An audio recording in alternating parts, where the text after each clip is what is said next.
Hey Vangshan family, welcome back. Promise made my life hell का next part start करते हैं। Previous part में हमने देखा था कि वांगजी की शादी होने वाली थी, पर शादी से एक दिन पहले वांगजी ने उसकी फियांसी को किसी और अल्फा के बेड पर देख लिया था, जिससे वांगजी बहुत गुस्सा हो चुका था। दूसरे दिन वांगजी जब खुद को संभालने की कोशिश कर ही रहा था, तब उसे पता चला कि उसकी फियांसी ने समंदर में कूद के सुसाइड कर लिया है। वांगजी को उसकी फियांसी का सुसाइड नोट भी मिला था, जिसमें उसकी फियांसी ने ये क्लियरली मेंशन किया था कि वांगजी के किसी स्टॉकर ने उसे ड्रग किया और बाद में उसे एक अल्फा के साथ उस रूम में लॉक कर दिया, और ड्रग के नशे में होने के कारण म्यान से वो गलती हो गई थी और उसी की गिल्ट के चलते उसने सुसाइड कर लिया था। वांगजी ने उसी स्टॉकर ओमेगा से शादी कर ली थी और बाद में वो उसे अपने घर लेके गया और उसे टॉर्चर करने लगा। अब उनकी शादी को 2 मंथ्स कंप्लीट हो चुके थे। वांगजी का उस ओमेगा के प्रति कोई भी बिहेव चेंज नहीं हुआ था।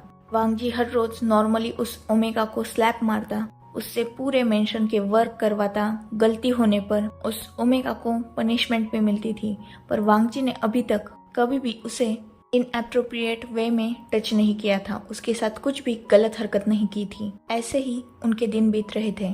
ओमेगा के पास खुद के क्लोथ्स तो थे नहीं, इसीलिए अब वो वांगजी के ही क्लोथ्स पहनने लगा था। वैसे भी इस मेंशन में कोई आता नहीं था, इसीलिए ना वांगजी को फर्क पड़ता था ना उस ओमेगा को। ऐसे ही वांगजी एक दिन अपने ऑफिस में वर्क कर रहा था, तब उसका सेक्रेटरी उसके पास आता है और उसके हाथ में एक इनविटेशन कार्ड थमा देता है। इनविटेशन कार्ड था नी कॉरपोरेशन के ओनर नी मिंजू और जिन कॉरपोरेशन का सेकंड सन मेंग्याओ का। वो सेक्रेटरी वांगजी के आगे बो करता है और उसे कहता है कि लैन कुरैन ने, मतलब वांगजी के अंकल ने स्पेशली वांगजी से कहा है कि वो इस ओकेजन पे सबके साथ प्रेजेंट रहे और साथ में ही उनका ओमेगा पार्टनर भी होना चाहिए, और वांगजी इस इनविटेशन को ना नहीं कह सकता। वांगजी के पास वैसे भी कोई रास्ता नहीं था, क्योंकि उसके अंकल ने उसे ऑर्डर दिया था, ना कि पूछा था, तो वो भी जस्ट अपना हेड नोट कर देता है। वो सेक्रेटरी वहां से निकल जाता है। वांगजी तुरंत घर पे अपने ओमेगा को कॉल करता है और उसे कहता है कि वो रेडी हो जाए, उन्हें शॉपिंग के लिए निकलना है, क्योंकि पार्टी एक दिन बाद थी। वो ओमेगा भी ज्यादा कुछ सवाल नहीं करता और जस्ट मैं आंसर देता है। उस ओमेगा के तो मुंह में मानो जबान ही नहीं थी। वो हमेशा वांगजी को जस्ट सामने होने पर नोट करता था, मतलब अपना हेड नोट करके यस कहता था, और जब वांगजी उसे कॉल वगैरह करे तब वो जस्ट हाँ यही कहकर कॉल डिस्कनेक्ट कर देता था। वांगजी उस पर इतना ध्यान भी नहीं देता था। वांगजी अपना ऑफिस का वर्क जल्द से जल्द खत्म करता है और वो तुरंत अपने घर के लिए निकल जाता है। वांगजी घर में एंटर करता है और उस ओमेगा को आवाज देने लगता है। वांगजी आज भी उस ओमेगा का नाम नहीं जानता था, तो वांगजी उसे ओमेगा या अपनी लिटिल वाइफी कहकर ही पुकारता था। जैसे ही वो ओमेगा वांगजी की आवाज सुनता है, वो तुरंत भागते हुए नीचे आता है और वांगजी के सामने अपना हेड डाउन करके खड़ा हो जाता है। वांगजी उस ओमेगा की तरफ देखता है, जिसने अभी वांगजी की ही एक व्हाइट हुडी और जीन्स पहन के रखी थी। वो जीन्स ऑब्वियसली उस ओमेगा को बहुत बड़ी हो रही थी, पर फिर भी ठीक ठाक लग रही थी। वो हुडी भी उस ओमेगा की उस चाइल्ड सी बॉडी पर बहुत बड़ी थी। अगर गलती से उस ओमेगा को वो हुडी पहना दी जाए तो देखने वाले को ऐसा लगेगा कि हुडी और जीन्स अपने आप चल रहे हैं। वांगजी को उस ओमेगा को ऐसे देखकर बहुत ज्यादा हंसी आ रही थी, पर फिर भी वो हंस तो सकता नहीं था। ऑब्वियसली वो कोल्ड था ना, इसीलिए वो अपने फेस के एक्सप्रेशंस ज़्यादा शो नहीं करता और उस ओमेगा को कहता है, तुम्हारे पास कुछ और ढंग के कपड़े नहीं हैं? वो ओमेगा हल्का सा अपना सिर ऊपर करता है, बाद में तुरंत नीचे करके अपना हेड ना में शेक करता है। वांगजी जस्ट अपना हेड शेक करता है और कहता है, चलो मेरे साथ। वो ओमेगा भी वांगजी के पीछे पीछे चलने लगता है। उस ओमेगा को चलने में बहुत ज़्यादा दिक्कत हो रही थी। ऑब्वियसली यार, ओमेगा ने अपने बॉडी पर एक्स्ट्रा क्लोथ्स पहन के रखे थे, तो ऑब्वियसली उसे प्रॉब्लम होगी ना। वांगजी बार बार पलट के उस ओमेगा को देख रहा था, क्योंकि ऑब्वियसली वो ओमेगा इतना क्यूटली चल रहा था, ऊपर से अपने कपड़ों के साथ स्ट्रगल कर रहा था, जिसे देखकर वांगजी को सच में बहुत क्यूट लग रहा था। वांगजी उससे चुप चुपा कर हंस भी रहा था। वांग जी उसे कार में बिठाता है और थोड़ी ही देर बाद वो एक बड़े से आलीशान मॉल के सामने थे। वांग जी उस ओमेगा से उतरने के लिए कहता है। वो ओमेगा भी ओबीडियंट बच्चे की तरह वांग जी की हर कमांड को फॉलो कर रहा था। वो ओमेगा कार से उतरने के बाद इधर उधर देखने लगता है। वांग जी उसे अपनी उसी कोल्ड वॉइस में कहता है, अंदर चलो।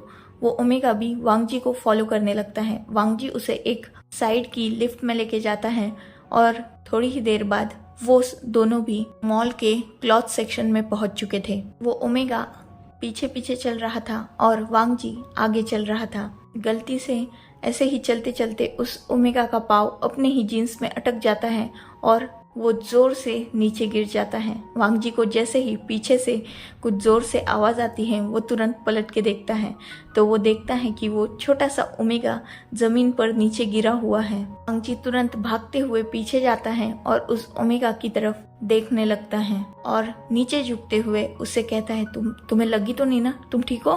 वो ओमेगा फर्स्ट टाइम वांग जी का कंसर्न अपने लिए फील कर सकता था। वो ओमेगा जस्ट यस में हेड नोट करता है, पर वांग जी समझ सकता था कि उसे कितनी ज़्यादा प्रॉब्लम हो रही है। इसीलिए वो बिना कुछ देखे सीधा उस छोटे से ओमेगा को अपने बाहों में ब्राइडल स्टाइल कैरी कर लेता है। वो ओमेगा अपनी हल्की सी आवाज़ में कहता है, नहीं मैं ज़रूरत नहीं है, मैं चल सकता हूँ।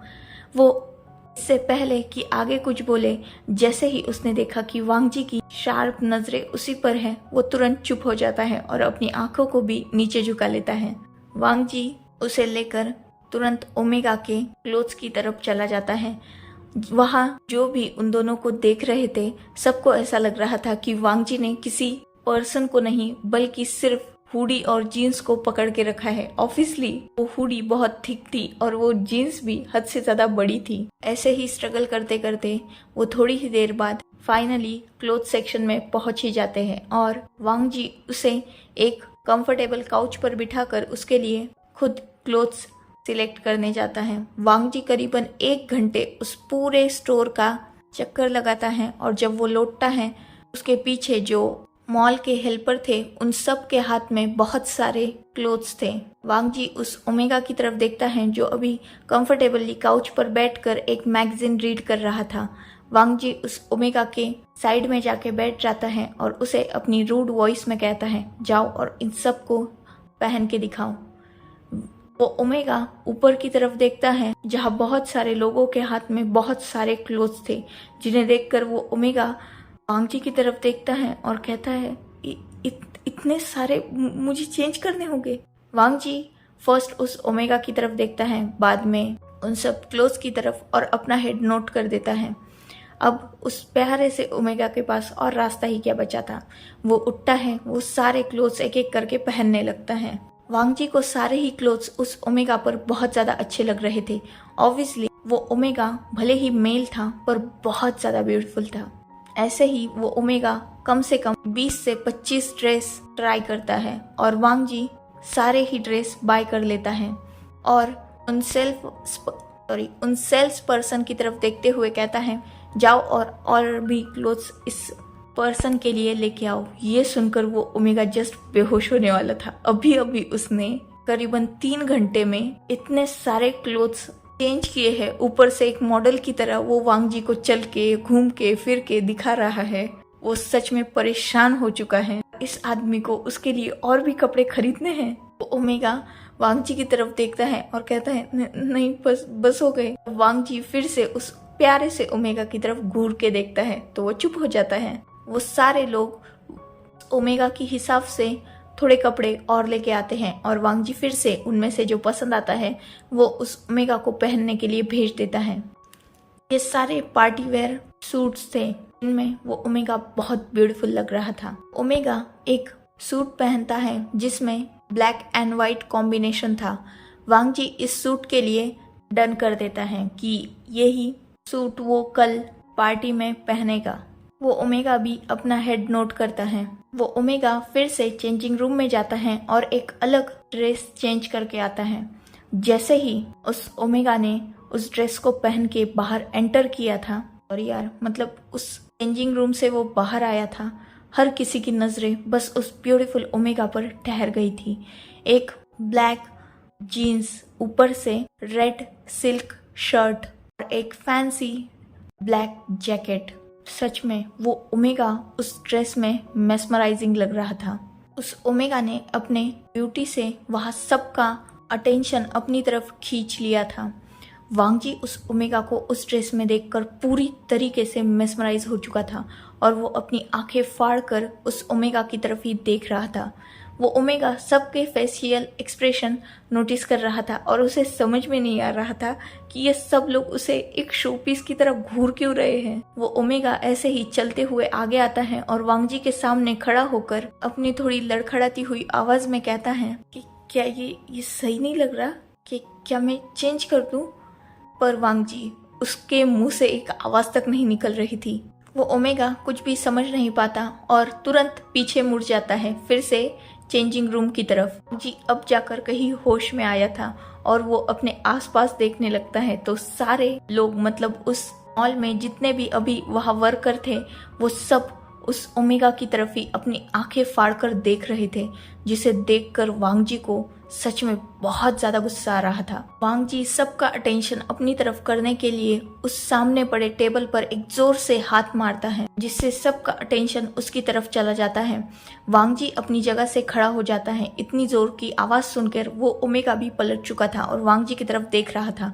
वांगजी की आंखें पूरी गुस्से से लाल हो चुकी थी और हर किसी को इन सब चीजों का रीजन समझ में आ चुका था। ऑब्वियसली अल्फा अपने ओमेगा के लिए बहुत ज्यादा ही प्रोटेक्टिव रहते हैं। वांगजी उस ओमेगा की तरफ गुस्से से देखता है और कहता है जल्दी से चेंज करके आओ।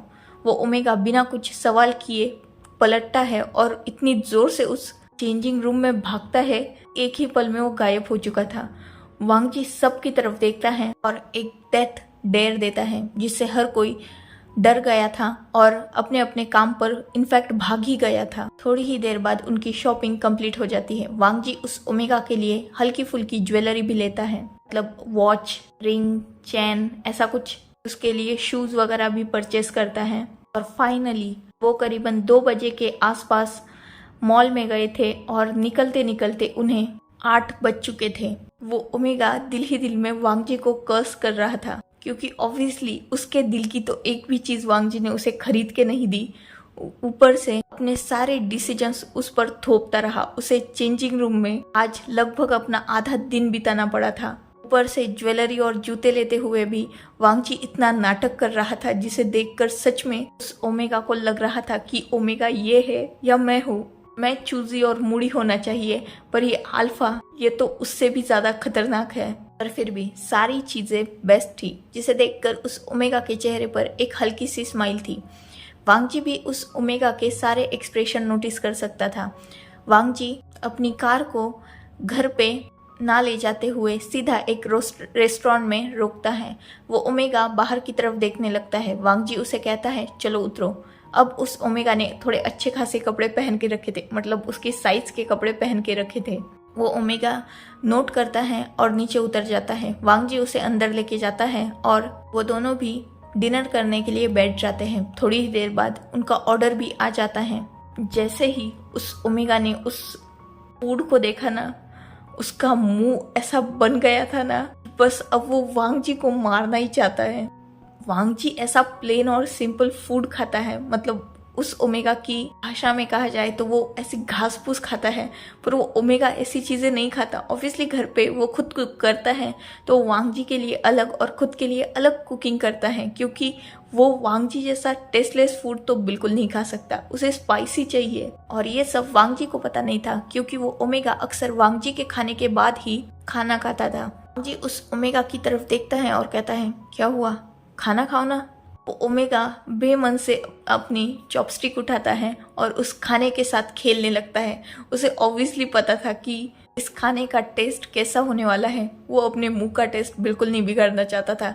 उसने सोचा कि यहाँ वांगजी को खाने देते हैं, घर जाके वो खुद के लिए कुछ बना लेगा, नहीं तो सीधा सो ही जाएगा। ये टेस्टलेस फूड बिल्कुल नहीं खाएगा, इसीलिए वो सिर्फ उस चॉपस्टिक और फूड के साथ खेल रहा था। वांगजी भी ये सब कुछ नोटिस करता है और उस ओमेगा की तरफ उड़ते हुए देखते कहता है तुम खाने के साथ खेल क्यों रहे हो, ये कोई प्लेग्राउंड तो है नहीं। वो ओमेगा वांगजी की तरफ देखता है और जस्ट नाव में अपना हेड शेक करता है। तब वांग जी कहता है, क्या तुम्हें ये सब पसंद नहीं? वो ओमेगा एक डीप ब्रेथ लेता है और फिर से अपना हेड ना में शेक करता है। वांग जी उस ओमेगा की तरफ देखता है और कहता है, तो फिर तुम क्या खाना चाहते हो? वो ओमेगा फिर से अपना हेड ना में शेक करता है। वांग जी को अब गुस्सा आ रहा था। वांग जी ओमेगा की तरफ देखता है और कहता है, मैंने तुमसे सवाल पूछे हैं तो ये हेड शेक करना बंद करो और अपने मुंह से आवाज निकालकर जवाब दो। ओमेगा हल्का सा डर जाता है और कहता है, मैं ऐसा फूड नहीं खाता। वांग जी एक ब्रीथ लेता है और कहता है, तो फिर पहले नहीं कह सकते, इतना सारा टाइम वेस्ट कर दिया। वांग जी उसकी तरफ मेनू बढ़ाता है और कहता है, तुम्हें जो ऑर्डर करना है ऑर्डर कर लो। ओमेगा के चेहरे पर एक हल्की सी स्माइल आ जाती है जो वांग जी ने शायद ही फर्स्ट टाइम देखी होगी, जिसे देखकर वांग जी के भी चेहरे पर स्माइल तो 100% आ चुकी थी। वो ओमेगा अपने लिए कुछ स्पाइसी डिश ऑर्डर करता है और उस मेनू को रख देता है। जैसे ही वो ऑर्डर आया था टेबल पर, वांग जी का उस खाने को देखकर इतना गंदा मुंह बना था। वो शॉकिंगली उस ओमेगा की तरफ देख रहा था। वांग जी उस ओमेगा की तरफ देखता है और कहता है, इतना स्पाइसी फूड तुम खा लोगे?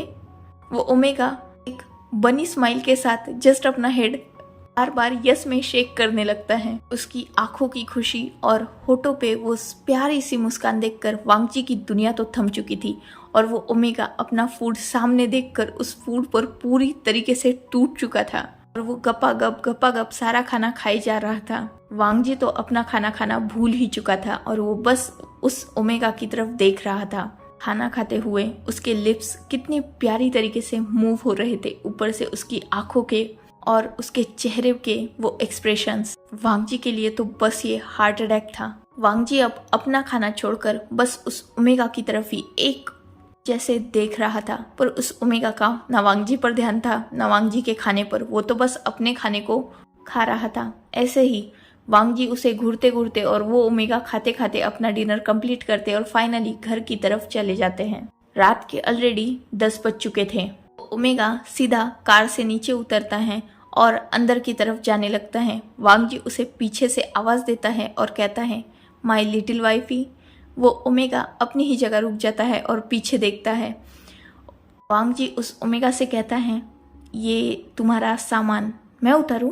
वो ओमेगा थोड़ा कंफ्यूज होता है पर तुरंत उसे याद आता है तो वो ना में अपना हेड शेक करता है और कार के बैक साइड का डोर ओपन करके उसमें से अपनी सारी बैग बाहर निकालने लगता है। वो बैग्स बहुत सारी थी जिस वजह से उस ओमेगा को पकड़ने में तकलीफ हो रही थी। जितना उस ओमेगा के हाथ में बैठता है वो उन सारी बैग्स को कलेक्ट करता है, अंदर की तरफ ले जाने लगता है, पर अभी भी कुछ बैग्स बची हुई थी कार में। वांग जी उन सारी बैग्स की तरफ देखता है और बेमन से उन सारी बैग्स को अपने हाथ में उठाकर उन्हें अंदर लेके जाता है। वो ओमेगा शॉक हो चुका था वांग जी की इन हरकतों से, फिर भी वो कुछ नहीं कहता। वांग जी उन सारी बैग्स को ले जाकर एक रूम में डाल देता है। जो रूम उस ओमेगा का वो स्टोर रूम नहीं था।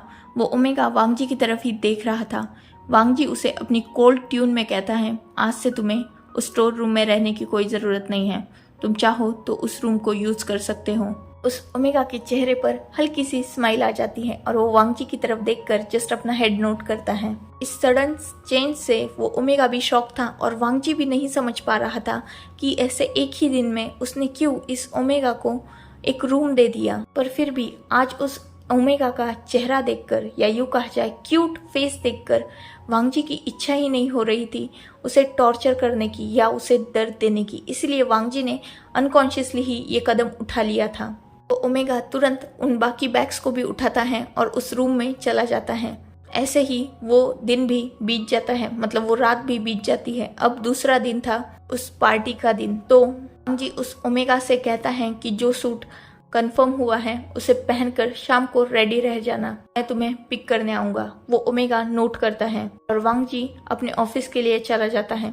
शाम को वांग जी रिटर्न आता है, तब देखता है कि लिविंग हॉल के काउच में वो ओमेगा बैठा हुआ वांग जी का ही वेट कर रहा है। वो पूरी तरीके से रेडी था। वांग जी फिर से अपनी दुनिया को रुका हुआ महसूस कर रहा था उस ओमेगा को देखकर। वांग जी कल से ये सोच रहा था कि कोई पर्सन इतना ब्यूटीफुल कैसे हो सकता है। फिर भी वांग जी अपने ख्यालों की दुनिया से बाहर आता है और तुरंत अपने रूम में चेंज करने चला जाता है। थोड़ी ही देर बाद वो दोनों भी उस पार्टी में एंटर कर रहे थे। पूरी दुनिया की नज़र सिर्फ उन दोनों पर थी, क्योंकि वो ओमेगा सच में बहुत ब्यूटीफुल लग रहा था और वांग जी भी एक हैंडसम अल्फा था जिसने वाइट कलर का सूट पहना हुआ था। वो दोनों भी मेड फॉर ईच अदर लग रहे थे और सारी मीडिया हाउसेस और बाकी सब सिर्फ उन दोनों को ही कवर कर रहे थे। दोनों भी उस पार्टी का सेंटर ऑफ अट्रैक्शन बन चुके थे। थोड़ी ही देर बाद नी मिंजू और मेंग्याओ की मैरिज स्टार्ट हो जाती है और उन दोनों की मैरिज फिनिश भी हो जाती है। पार्टी का माहौल बहुत सारा खूबसूरत बना हुआ था, पर अपना ओमेगा उस पार्टी में पूरी तरीके से बोर हो चुका था। मैरिज सेरेमनी कंप्लीट होने के बाद हर कोई सिर्फ बिजनेस के लेकर ही बात कर रहा था। वो ओमेगा बहुत सारी बातें ध्यान से सुन भी रहा था, पर उसे बोर भी लग रहा था। कुछ ही देर बाद वांग जी को उसके अंकल का बुलावा आ जाता है, क्योंकि उसके अंकल, उसके ब्रदर और वांग जी को एक डील को लेकर किसी से बातें करनी थी। तो वांग जी उस ओमेगा को इंस्ट्रक्शन देता है कि वो कहीं ना जाए और आसपास ही रहे।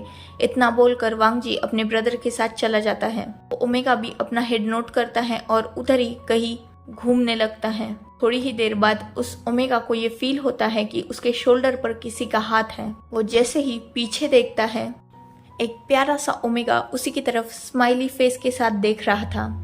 ये कोई और नहीं, नी मिंजू का छोटा ब्रदर नी हुसैन था। वो ओमेगा भी उसे देखकर एक हल्की सी स्माइल कर देता है। वो नी हुसैन अपने आप को इंट्रोड्यूस करते हुए अपना नाम बताता है। तो ओमेगा भी हुसैन की तरफ एक स्माइल पास करता है और उससे हाथ मिलाते हुए अपना नाम विंग बताता है। तो अब से हम उस ओमेगा को उसके नाम से विंग से बुलाएंगे। हुसैन विंग का नाम दोबारा रिपीट करता है और कहता है, ये तो बहुत क्यूट नेम है। उस ओमेगा विंग के चेहरे पर एक हल्की सी स्माइल आ जाती है। ये सब दूर खड़ा वांग जी भी देख रहा था। वांग जी को बहुत गुस्सा आ रहा था विंग को ऐसे स्माइल करते हुए देखकर। वांग जी तुरंत मीटिंग छोड़कर विंग की तरफ आता है और उसे अपने हाथों से ग्रैब कर लेता है, उसकी वेस्ट पर अपना हाथ रखकर उसे अपनी तरफ खींचता है और कहता है, क्या हुआ हुसैन? हुसैन वांग जी की तरफ देखता है और एक स्माइल के साथ कहता है, कुछ नहीं, मैं तो बस विंग से बातें कर रहा था। वांग जी पहले विंग नाम सुनता है और थोड़ा कंफ्यूजन से हुसैन की तरफ देखता है। हुसैन वांग जी की ऐसी नजरों को समझ नहीं पाता और कहता है, क्या हुआ? तब वांग जी कहता है, विंग?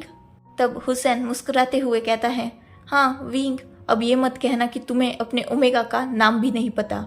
इतना बोलकर वो हंसने लगता है। वांग जी तुरंत विंग की तरफ देखता है और उसके कान में झुकते हुए कहता है, तो तुम्हारा नाम विंग है?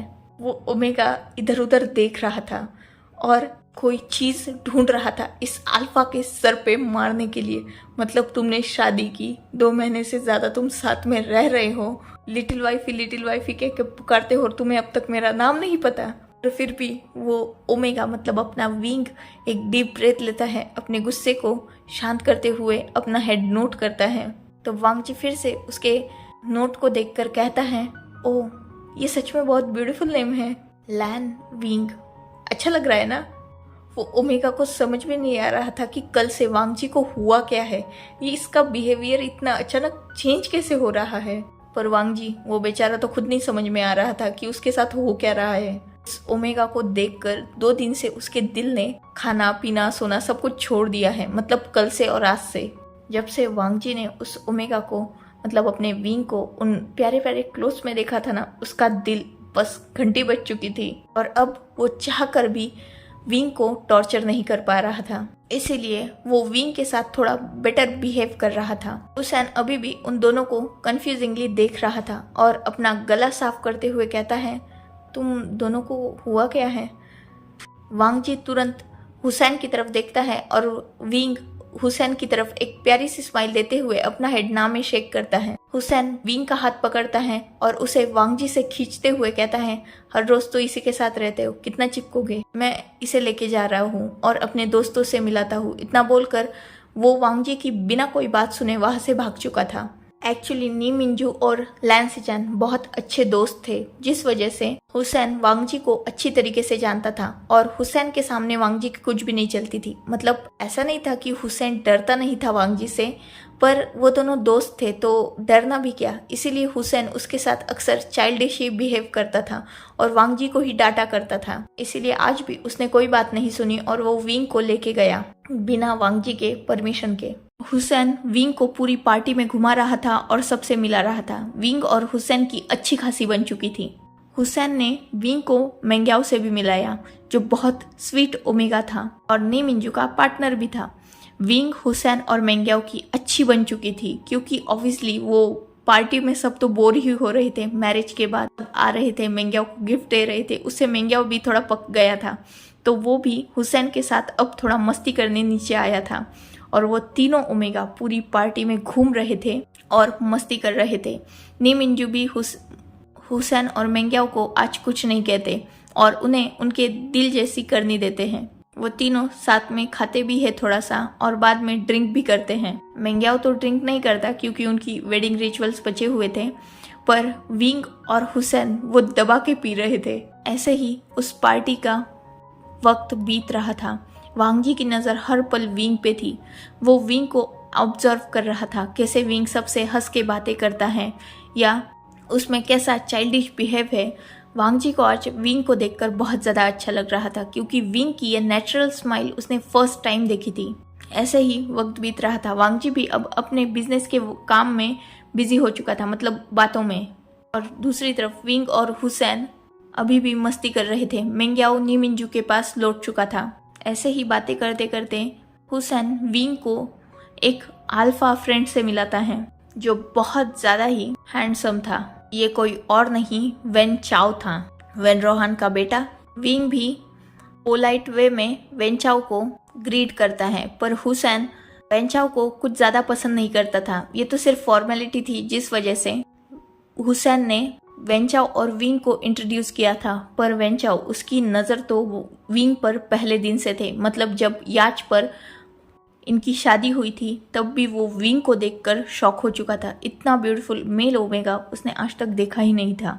विंग भी वेन चाओ के इंटेंशंस समझ रहा था, इसीलिए वो भी वेन चाओ को अवॉइड करने की कोशिश कर रहा था।